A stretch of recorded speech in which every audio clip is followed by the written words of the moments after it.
Hello, I am Dr. Anthony Edwards, and I am an assistant professor of educational leadership and technology, and I'm the instructor for higher education leadership. So today we're going to discuss campus culture and the role of the leader. So we're going to discuss today includes factors for organizational culture, dimensions of organizational culture, employee satisfaction and its relationship with organizational culture, the differences between academic culture and administrative culture. We'll talk about leaders as agents of community building, strategies for building culture through communication, and strategies for diagnosing your organization's culture.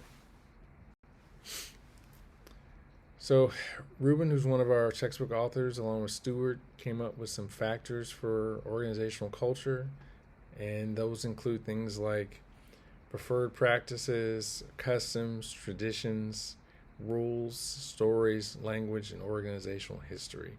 So, all of these things, if you've been a part of any organization, you have these things. Colleges are no exception.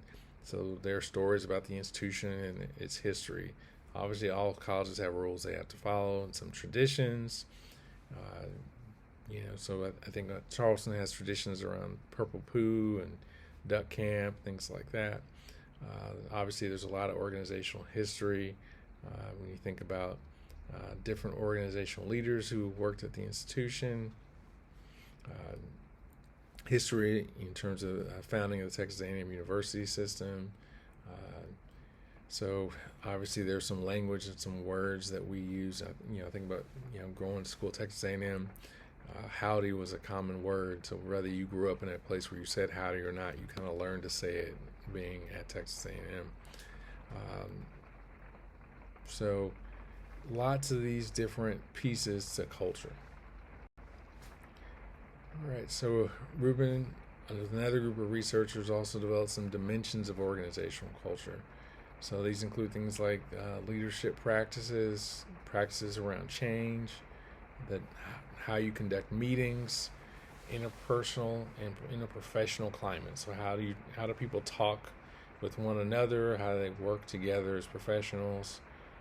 How do they make decisions and solve problems? Are they reactionary?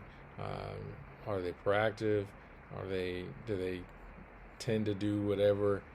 Like the faculty get to make those decisions or to give input to the leadership, or does leadership get to make the decisions without consulting faculty? Standards for work, whether types of work environments or alternative work environments allowed. What are the work hours, and then also personnel. In terms of what types of people do you hire? Are you hiring a lot of tenure track faculty? Or are you hiring a lot of non-tenure track faculty? All right. What kinds of staff roles are you hiring for? All right. Edmonds and Boyer looked at organizational culture through the lens of employee satisfaction. And what they found is organizations with high levels of employee satisfaction have these things in common. They have leaders that are capable and credible, so they can do the work and they're believable. The communication is interactive and transparent. It's not one way, and it is authentic. The alignment between the goals and the people in the organization will emphasize contribution and collaboration. So the contributions are recognized of the people. And people work together, so it's not like they're being just told what to do. There's collaboration. And respect is demonstrated through acknowledgement and fairness. So again, acknowledging the work that people do is a sign of respect. And being fair in terms of the way you treat your team and treating each member fairly, is something that shows respect. All right, so let's talk about academic culture, and then we'll contrast it with administrative culture. So with academic culture, there's a belief with faculty of freedom of expression, be able to say what they want to say, collegial decision making, creating, advancing, delivering knowledge, primarily have a discipline or loyalty to their discipline versus loyalty to the institution. So they may feel like At the end of the day, um, I'm a science professor, and that's who I am. And lows of their college over the institution. So whether or not it may make better sense for the institution to go one way, if it is not good for my college, then I'm not interested. I'm not on board with that. Higher education is considered unique and special, but not a business. Viewing faculty as the most important group at the college. Uh, the other groups have a role, but ultimately faculty are the ones who drive the conversation. They're the ones who deliver the credit hours, which show up in person getting a diploma. So that's, people who have that view are more strongly identifying with academic culture. Students are learners; they're not customers. Believe in kind of self-determination. They can kind of determine what they want to do with their time. Customization of processes and procedures. So we don't want to standardize. We want everything customized. So for what works for my college, what works for my department, what works for me. I don't want to be told I have to do it this way. And a real aversion to perspectives from outside the institution, whether it's the board of regents or the college board. And speaking about not the company college board, but the board of the college, the state regulation, national regulation, accrediting body rules, U.S. Department of Education, other agencies, as far as considering those perspectives when they make decisions. They don't want to do that. They just want to do what they feel is right for them. So let's contrast that with administrative culture. So again, focusing more on being effective from an operational standpoint of the whole system, the whole organization. More top-down or hierarchical decision-making. Again, efficiency. How do we do more with less? And that tends to lead into the cost-effectiveness of what's most cost-effective. Is it more effective to run this program versus that program? Or our return on investment. Are we getting this program? We have to pay these faculty members X amount of dollars, but they're not generating grants, or we can't charge as much per credit hour for that, or we don't get as much per credit hour from the state for let's say liberal arts courses versus STEM courses. And so administrative culture may have a preference for STEM courses. Really focus on their service oriented. So they're not necessarily academic oriented. They're service oriented. How do we serve the people? And then also their loyalty to the institution, not a specific department. They also view the institution as more of a business model, and figuring out how to take care of their customers, their students. Compliance with regulations. So, a lot of times on the academic side, people may say, "Well, we do it this way because of this reason," and then someone else may come back and say, "But that's not being compliant with the regulations," and that's more the administrative culture. The valuing standardization, the processes and procedures, so not customization. Academics want customization. The administrators are more interested in standardization. And again, they do listen to other regulatory agencies, the U.S. Department of Education, accrediting bodies, the national, state regulations, and as well as the views of the board.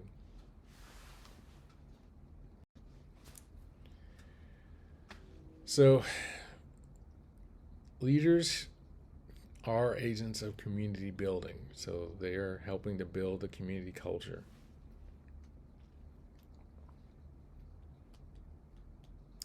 And they do that through their messaging, They do that through their strategies, their processes, and their structures. So, messaging, again, whether it's written or verbal, in a group setting or individual, the strategies that you use, where you decide, okay, here's where I'm going to communicate, the processes, are there procedures that you have to follow, and other organizational structures in place. You have a department or a division that's going to take care of a specific task.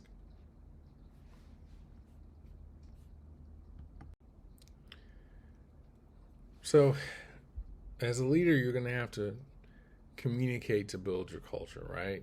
So, it's not something that just happens. You're going to have to nurture it every day. And so, it's like watering a plant, but you're watering your plant through your communication.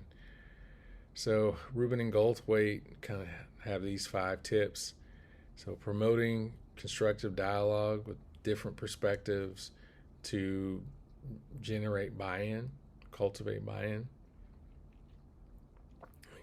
Clarifying the positions of the various stakeholder groups, developing solutions that are going to incorporate these different goals and kind of envelop them into the organizational culture, and identify and engage different stakeholder groups that are going to have a vested interest in the outcome.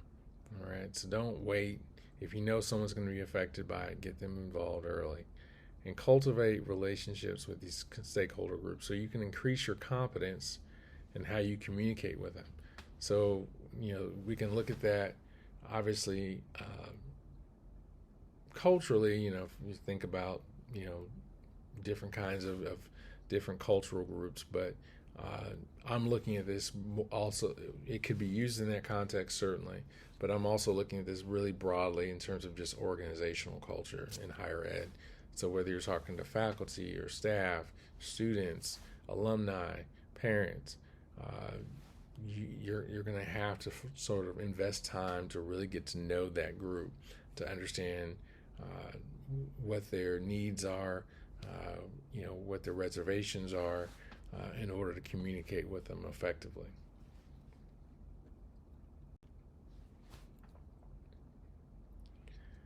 All right, so Rubin also looks at diagnosing the organization's culture. So there are some different ways that you can do that. One is by communicating and developing your vision for where you want the organizational culture to go, or what you want it to be in the future. Then you can identify, recognize, and validate the contributions of the predecessors. Too often I see new leaders come in and discredit predecessors because they feel like they need to elevate themselves and get people on board with a new vision. And unfortunately, it actually does more harm than good. There's sometimes can be a tendency to act in such a way that, here's what we've done since I got here, and almost as if nothing in that area ever happened at that institution until you got there. But I can assure you that there's probably some evidence of things that happened, maybe not at the scale that they were when you got there, but probably some things that were happening in those areas, and it's important to identify those folks and recognize their contributions. Especially if those folks still work in the institution or are beloved by people within the institution. Recruiting employees from different stakeholder groups so you can get different perspectives. Again, I'm taking that kind of beyond the cultural context, but just really, looking at different groups that you want to be involved in your new department or division or unit. Are there voices that you need to that you need to incorporate. So be visible in aligning with the values that are associated with that desired organizational culture. So, with the desired end state that you're trying to get to, making sure that you are working, communicating, acting in alignment with where you want to go. So if you want a more collaborative culture, make sure you collaborate, right? And you communicate to people that your evidence of collaboration. Engage both new and previous leaders in the change effort. So like I said, especially if they're still involved in the organization, it's probably a good idea to have them engaged in where you're going. And finally, discuss the vision with the different stakeholder groups. So don't just limit your voice to certain groups. Make sure that you're addressing everyone so that everybody knows what's going on and can get excited and connected to where you're going. All right, so you got a few more strategies here. So make decisions that are transparent. All right, so don't make decisions in a vacuum. Really be getting people involved in where you're trying to go. Make sure those decisions are aligned with where you're trying to go with the new culture. Have goals that are both short-term and long-term that are, again, aligned with the culture that you're trying to build.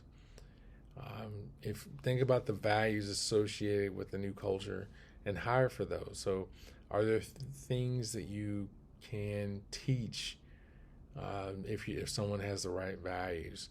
I know sometimes, particularly in higher ed, we tend to get focused on how many years of experience does this person have in this area and what degree do they have, and those things are important.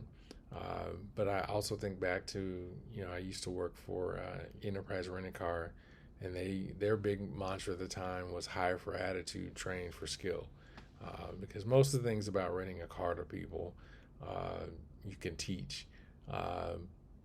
You can teach basic sales, but you can't necessarily teach enthusiasm. You can't teach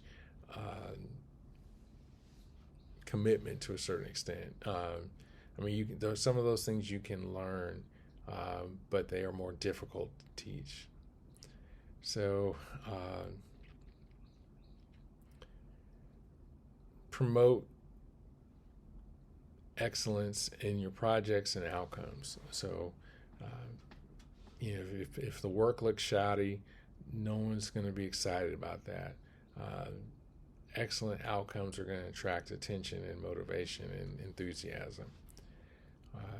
Make sure you're recognizing and rewarding people. So if they're doing things in alignment with the culture, make sure you tell them. Make sure you tell them that they are.